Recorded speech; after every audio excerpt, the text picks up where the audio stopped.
So what's up mga kaopa? Meron tayong misyon.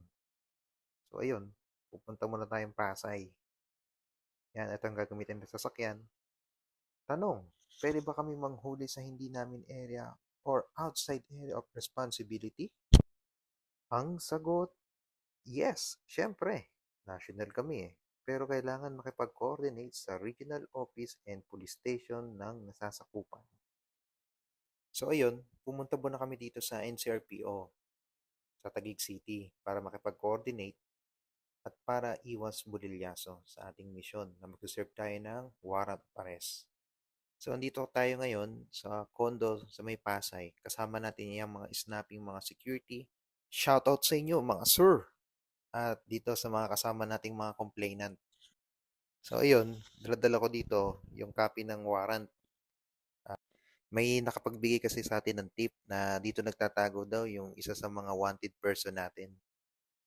So ayun, shoutout din pala dito sa kakuya ko, Eagles ko, si Kuya Paul. Ah, yan ang isa sa may-ari ng Dental Smile at isa sa mga complainant natin.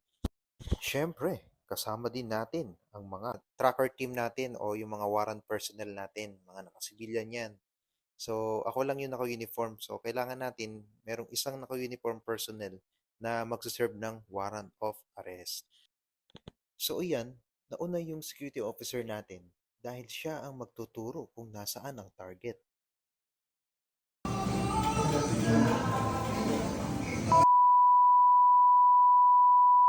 Doktor, mga taga-PNP Plaridel kami. Meron kang bench warrant na inisyo ng Regional Trial Court Branch 66, Tanuan City, Batangas sa kasong qualified theft. Ah, Babasahan kita ng Miranda rights mo. May karapatan kang manahimik, anumang sabihin mo ay pwedeng gamitin laban sa iyo sa lahat ng hukuman dito sa korte sa Pilipinas. May karapatan kang kumuha ng sarili mong abogado. Kung wala kang pambayad, bibigyan ka ng gobyerno ng isa. Naintindihan mo yung mga karapatan mo? Sige, so aarestuin ka namin, dadalhin ka namin sa police station. Siguro magbuwis ka muna. Okay, kuha na. Ay, kayo na lang po. Hindi. Kuha na lang kayo ng damit. Dito ka na. Damit, dito ka lang.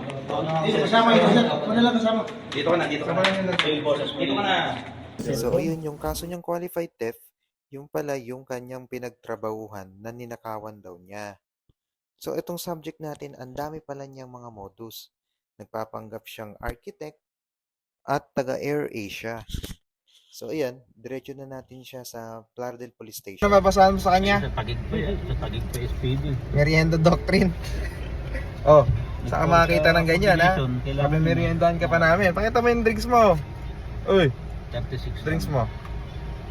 Oh, wala pa tayong pagkain pa. Andun, natay pa. So ayan, nandito na kami sa Plaridel Police Station.